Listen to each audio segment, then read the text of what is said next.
제가 그 내용을 자세하게 설명을 드리는 거예요. 어떤 일이 생겼냐면 2006년도에 우리 대책위원회가, 그러니까 제가 대책위원회 잘 안 가니까 나한테 와서 이상한 얘기를 하는 대책위원회가 있어. 대책위원회 주민도 아닌데 총무를 맡고 있다는 거야. 그래서 내가 아니 주민도 아닌 사람이 총무를 왜 맡고 있지? 그죠? 이상하잖아. 알고 봤더니 이 사람이 투쟁기금을 냈다는 거예요. 투쟁기금을 2천만 원을 냈대.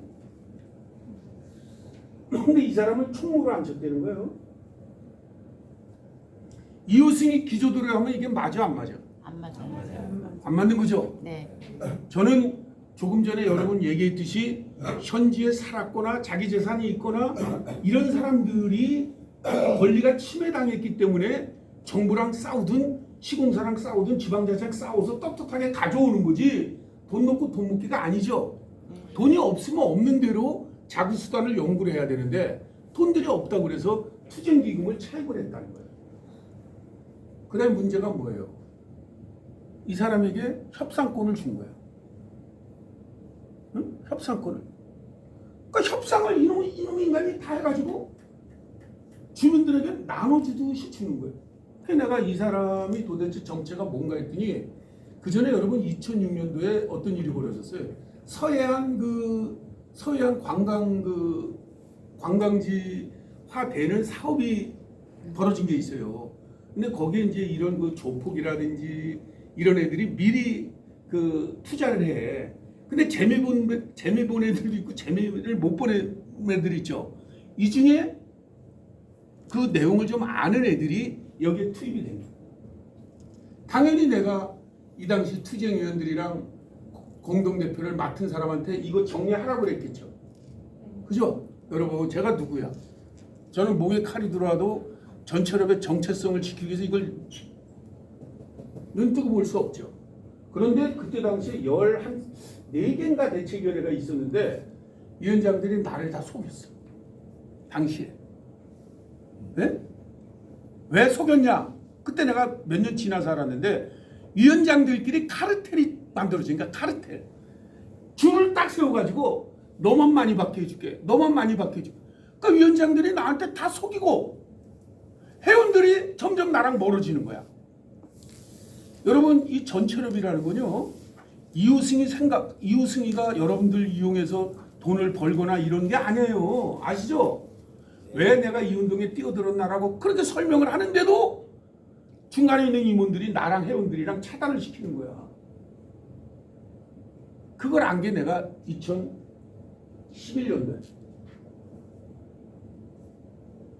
그래서 내가 그때 공동대표 정은희 씨라고 있는데 공동대표라는 여자를 내가 치려고 딱 하다 보니까 사직서를 쓰고 나갔어.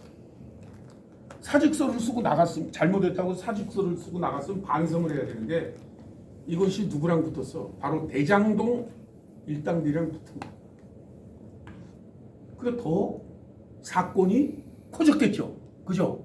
여러분 대장동이 여러분 뭔지 아시잖아. 대장동. 자 대장동 판사, 검사, 청와대, 그 다음에 합당대 조폭 애들끼리 한 통속에 대해서 바로 아까 얘기한 대로 우리 여러분들은 왜 이 분노하면서 싸워야 되냐면 여러분 지금 내가 조금 아까 얘기한 거는 공익을 가장해서 여러분들의 권리를 침해한 거죠. 그죠? 그래도 우린 싸우는 거잖아. 그죠? 공익이라는 게 뭐예요? 현지 주민들의 권리를 외면한 공익은 있을 수 없는 거예요. 여러분 전 세계 어느 나라나 현지에 사는 주민들의 권리를 침해하는 나라는 없어. 미국 같은 나라는요. 원주민들 옛날에 인디안이 원주민이잖아. 그죠? 인디언들 그때 죽이면서 유럽 사람들이 미국을 차지한 거 아니에요. 그거를 대대로 후회하기 위해서 미국은 어느 정도로 지금 철거민들에게 대책을 수립해 주냐면 철거를 딱 하잖아. 그럼 6개월에서 2년 동안을 딴 데 가서 생활할 수 있는 완벽한 시스템을 갖춰줘. 그러니까 내 땅값, 내 장사했던 영업 손실비 따질 이유도 없는 거죠. 그죠? 그거 다 주고 플러스 알파에서 쳐주니까. 이해 가세요? 네. 아니 근데 우리나라는 어때? 이러면 공익이라는 이유로 그냥 지 멋대로 그냥 땅도 뺏고 땅값도 헐값으로 주고 주민들의 권리도 침해하고 장사하는 사람들의 이것도 침해하고 이러니까 이 공익을 가장해서 사기치지 말라고 우리 같은 사람들이 외쳤더니 대래 나를 갖다 사기꾼으로 만들어. 아니 시민사회단체를 여러분 센터제로 운영하거나 뭐를 운영하려면 자금이 필요하잖아, 그죠? 그럼 후원금을 내고 이거를 전부 다 짜는 거야. 아까 얘기했던 일당들이 얘들이 다 한 통속이 돼가지고 내가 상가를 얻어주기로 했다, 땅을 얻어주기로 했다. 아, 내가 여기가 여러분 어디냐면 영등포야, 그죠? 제가 2015년도에 어떤 일을 겪었냐면 여기 가면 영등포 시장이라고 있어요. 영등포 시장에 장사하는 분들이 우리 전철업에 들어왔어. 열몇 세대가 들어왔어. 그래서 우리가 이분들 잘 교육을 시켜갖고 장사하는 사람들의 임시 이주단지와 생계대청용으로 상가를 저렴하게 들어가는 것까지 얻어냈어. 그런데 얘들이 탄원서를 쓴 거야. 검사한테. 뭐라고 썼는 줄 아세요? 전철업이나 이웃승이 도와서 이게 얻은 게 아니라 전철업은 아무 상관이 없고 자기네들이 애써서 이걸 얻은 거다. 이웃승이는 전철업은 회비만 뜯어먹는 악덕 단체다. 이렇게 탄원서를 쓴 거예요. 자, 이래서 좌우지간 그때 당시에 엄청나게 많은 인간들이 그래가지고 제가 구속이 됐어요. 자, 구속이 됐어요. 2015년 12월 24일. 서울시가 딱 보니까 이게 아니거든. 이호승의 말이 맞거든. 서울시에서 증빙자를 갖다 준 거야. 무슨 자료인지 아세요? 영등포 1-6의 임시이주단지는 전철협에서 협상에 임해서 임시상가를 줘줬다는 게 서울시에서 문서를 제출을 했어요. 네? 이해 가세요? 네. 그 제가 뭐가 돼요, 여러분? 구속은 됐지만 결국은 뭐예요? 네? 그건 무죄야. 그런데 문제는 뭐냐면 봐도 도와준 사람들한테 배신당하니까 상처를 받지만 문제는 이런 것들을 일몰을 만들어서 개발 지역마다 돌리는 거예요. 전철업의 힘과 여러분들의 권익을 침해하는 애들이 돌려. 상대적으로 우리 쪽은 맞대응을 해야 되죠. 네. 여러분들이 내 권리가 중요한 게 아니라 이런 걸 맞대응을 해줘야 되는데 그때 당시에 2015년도에 우리가 23개가 있었어. 대책위원회가. 내가 6개월을 살다 나와보니까 상대방은 누군지 모르지, 그지?